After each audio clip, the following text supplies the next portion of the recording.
Ujani update 28 जुलै 2026. सकाळची स्थिती. उजनी धरणातून भीमा पात्रामध्ये पाणी सोडण्याची प्रक्रिया काल सकाळपासून सुरू आहे आणि हा विसर्ग रात्री 3:30 वाजता 60,000 क्युसेक इतका करण्यात आला. वीज निर्मितीसह 61,600 क्युसेसनं पाणी उजनीतून भीमा नदीच्या पात्रामध्ये सोडलं जातंय. त्यामुळं भीमा नदीच्या पाणी पातळीत कमालीची वाढ होऊ लागली आहे.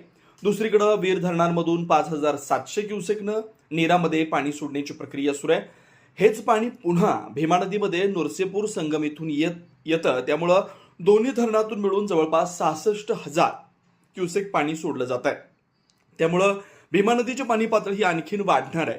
उजनी धरणातला एकूण पाणीसाठा हा 117.11 टीएमसी झालाय. यातला उपयुक्त पाणी हे 53.46 टीएमसी इतका आहे. दौंडमधून 58,309 क्युसेक इतकं झालंय.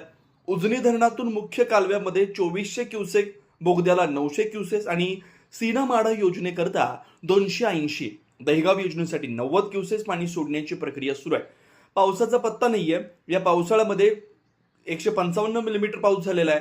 मात्र भीमा खोऱ्यात, नीरा खोऱ्यामध्ये अद्याप चांगला पाऊस होतोय आणि जशी धरणांमधून पाणी सोडलं जात आहे त्यामुळे उजनी येणाऱ्या पाण्याची आवक वाढत चाललेली आहे.